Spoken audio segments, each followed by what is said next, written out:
Hello friends, how are you. आशा करता हूँ कि आप सब लोग अच्छे होंगे। Thanks for giving great response to most of my videos and it is because of this response कि I am encourage to make more videos. इस वीडियो में कही गई सारी बातें बहुत ही एक पर्सनल ऑब्जर्वेशंस हैं and I don't claim to be any expert, right.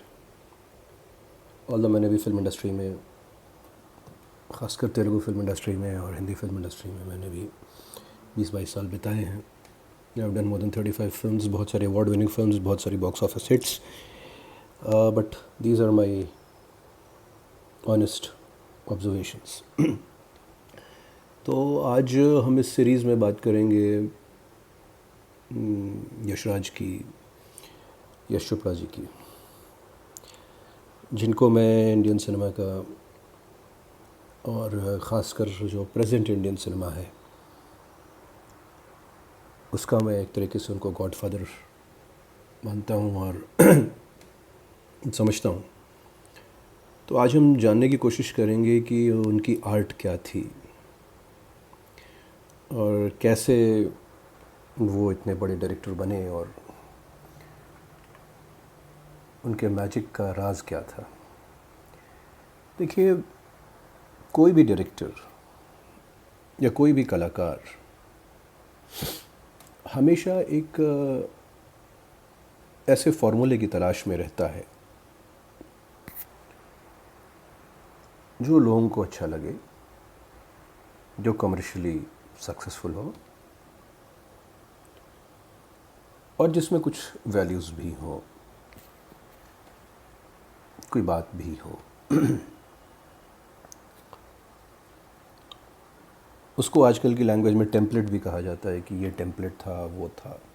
पहले उसको फार्मूलाज कहा जाता था in the classical film lingo.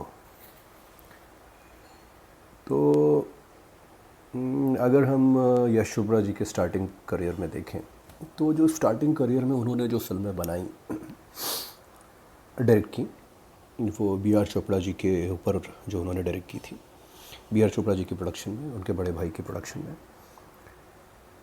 B are Chopra ji के ऊपर मैंने एक सेपरेट वीडियो बनाया, आप लोग देख सकते हैं।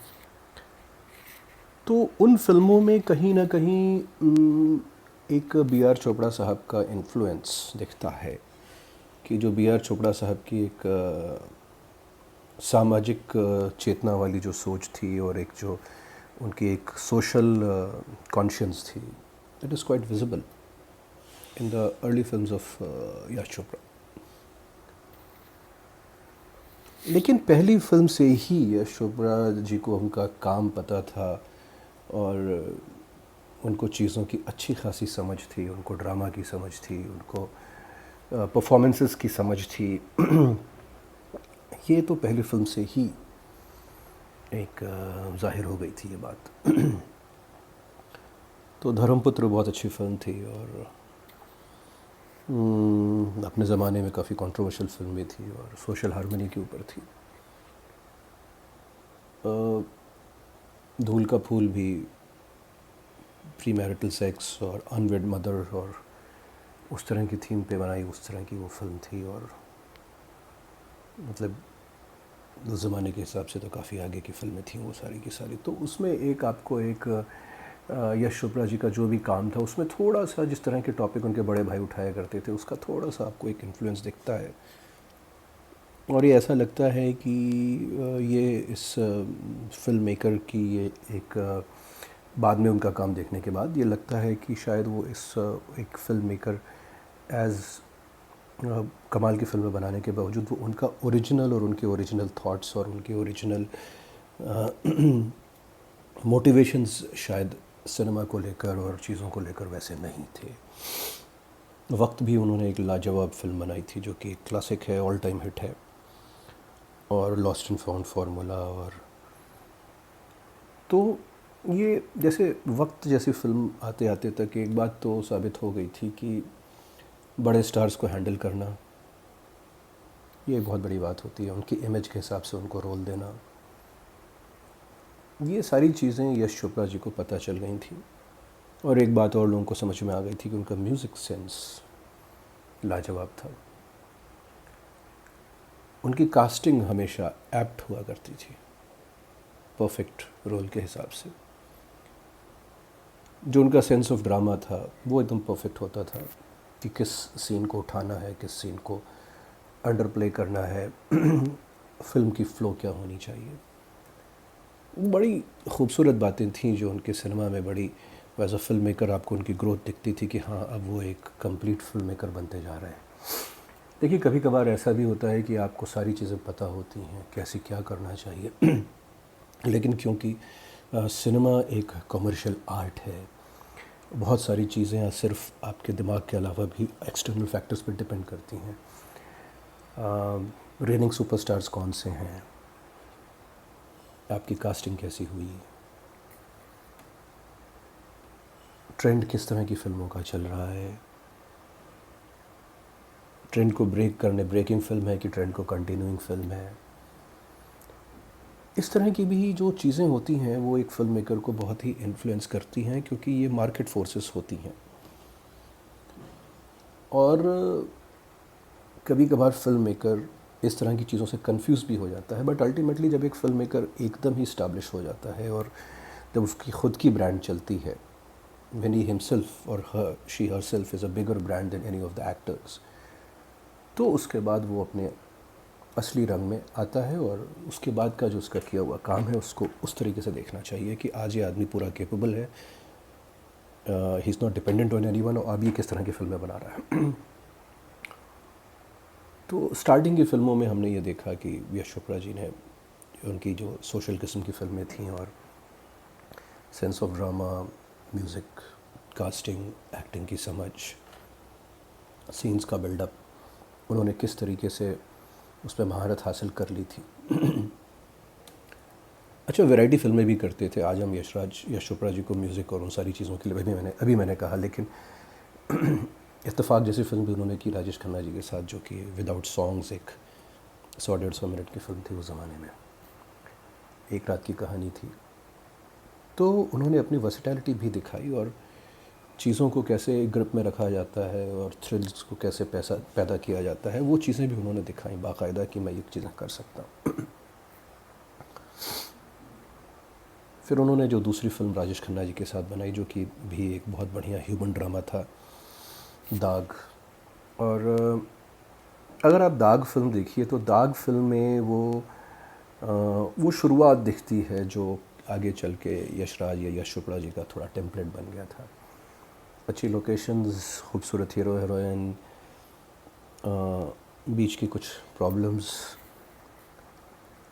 बहुत अच्छा म्यूज़िक, अच्छी परफॉर्मेंसेस, सिंपल कहानी लेकिन कहानी के ऊपर पकड़, ये जो उनका एक टेम्पलेट आगे चल के बहुत ऑब्वियस हुआ, उसकी स्टार्टिंग आपको दाग में दिखती है।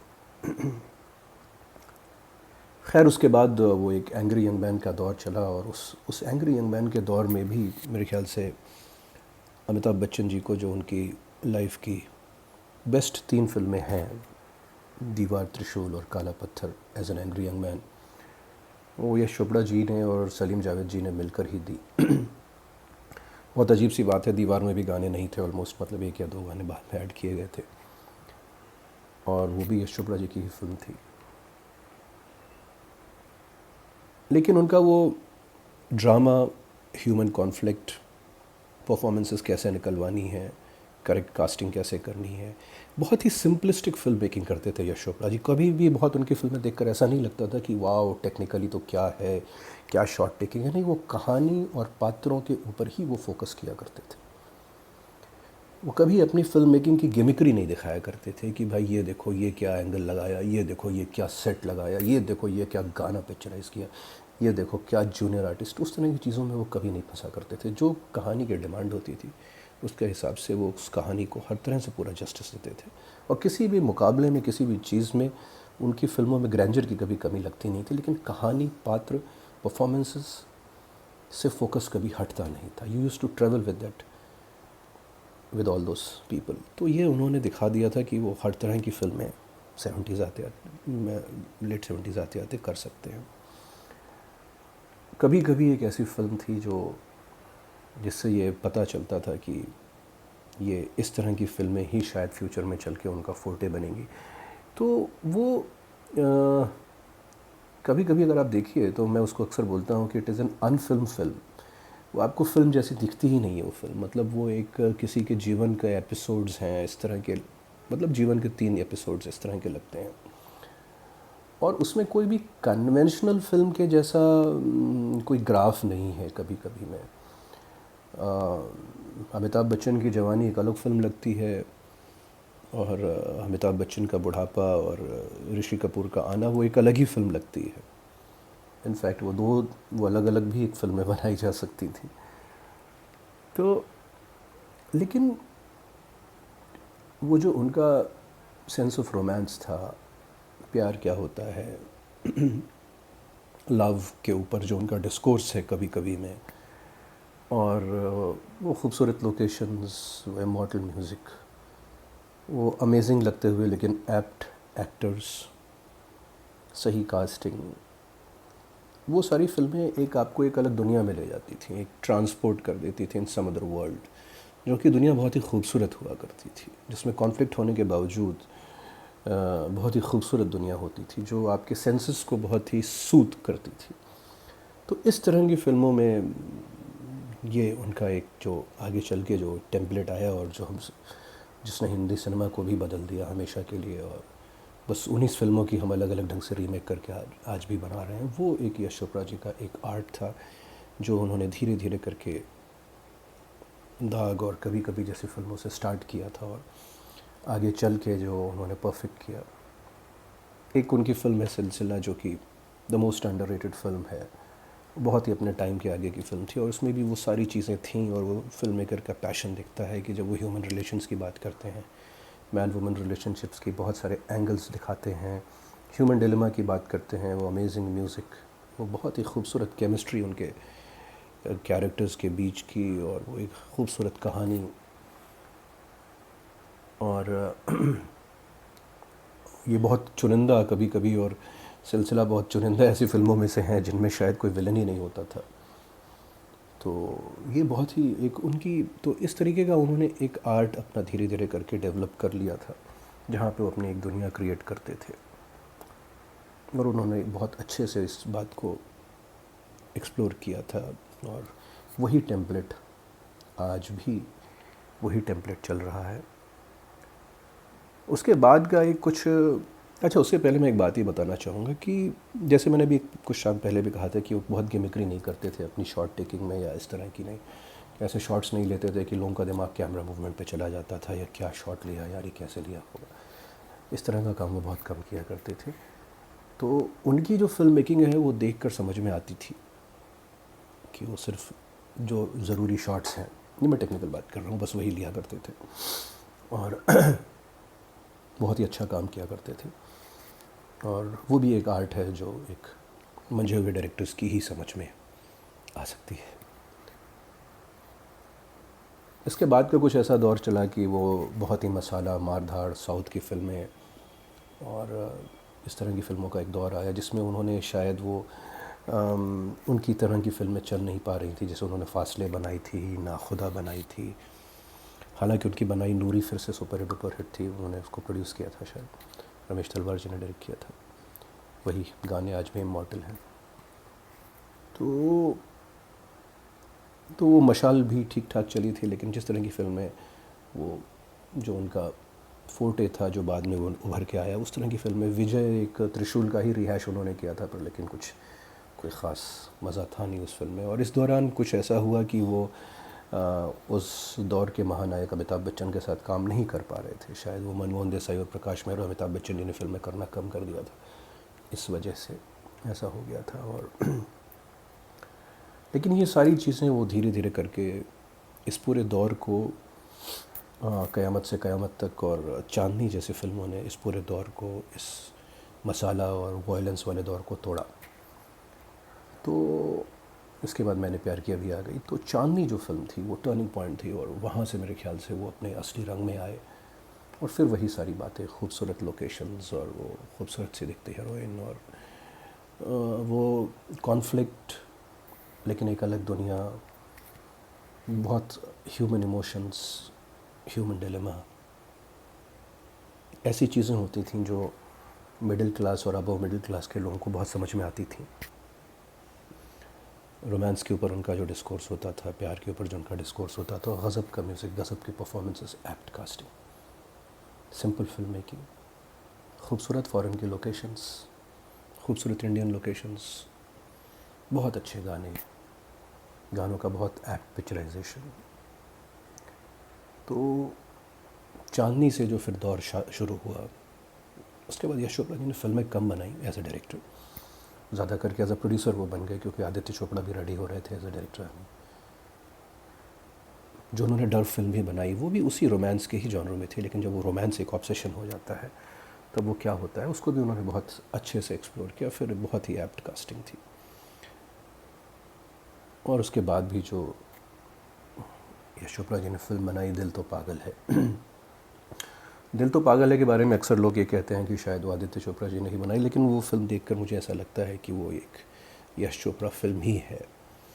क्योंकि अजीब सी बात है ना, दिलवाले दुल्हनिया ले जाएंगे जब आए थे तो लोगों ने बोला था कि ये तो यश चोपड़ा ने बनाई है और जब दिल तो पागल आई तो लोगों ने बोला कि ये तो आदित्य चोपड़ा ने बनाई। नहीं, ऐसा नहीं था। उनकी टीम भले ही यश चोपड़ा की यंग रही हो उस टाइम पे, और डेफिनेटली उनको एक यंग टीम की ज़रूरत भी थी, जो कि कॉस्ट्यूम्स में, सेट डिज़ाइन में, सिनेमाटोग्राफी में और दूसरी चीज़ों में दिखता है, आर्ट वगैरह में, म्यूज़िक में भी दिखता है।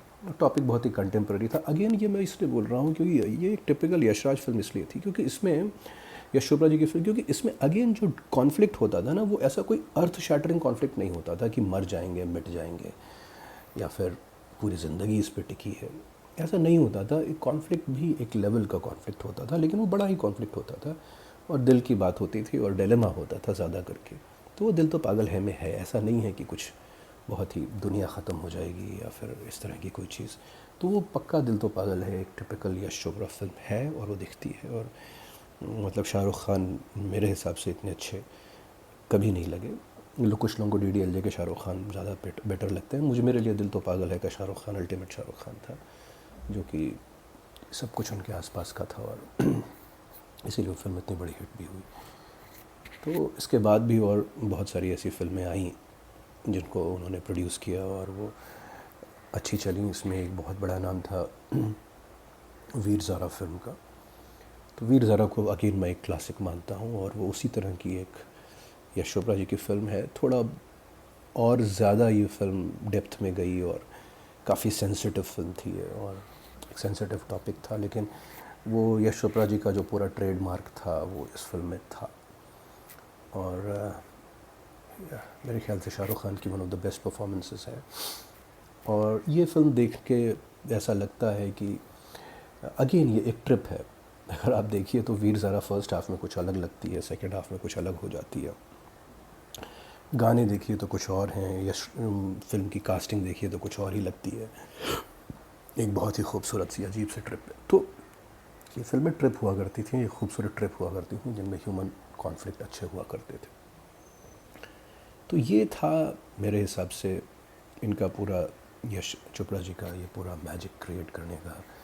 और जो उनकी कहानियों की सिंप्लिसिटी होती थी, जो उनके ह्यूमन कॉन्फ्लिक्ट्स होते थे, जो उनके कैरेक्टराइजेशंस होते थे और उनका जो फोकस होता था वो कैरेक्टर्स, उनकी परफॉर्मेंसेस पे होता था, म्यूज़िक पे होता था, लोकेशन पे होता था। पूरी फिल्म की एक अच्छी वाइब क्रिएट करने के लिए होता था, एक अलग जो आज की लैंग्वेज में बोलते हैं ना कि यूनिवर्स क्रिएट करने पे होता था। और बहुत ही एप्ट कास्टिंग होती थी and people used to feel that worth of money and worth of time. And आज के फिल्म मेकर्स तो सब यश चोपड़ा जी की ही फिल्मों को कुछ आगे पीछे करके ही बनाते हैं। तो ये उनकी एक आर्ट थी, उनकी स्टाइल से लेकर, उनकी स्टोरीज़ से लेकर, उनके एक्सिक्यूशन, उनकी पब्लिसिटी, ऑडियंस तक पहुंचने तक की उनकी एक आर्ट थी, जिसकी वजह से वो इमॉर्टल हैं और ये इंडिया का नंबर 1 फिल्म बैनर है यशराज फिल्म्स।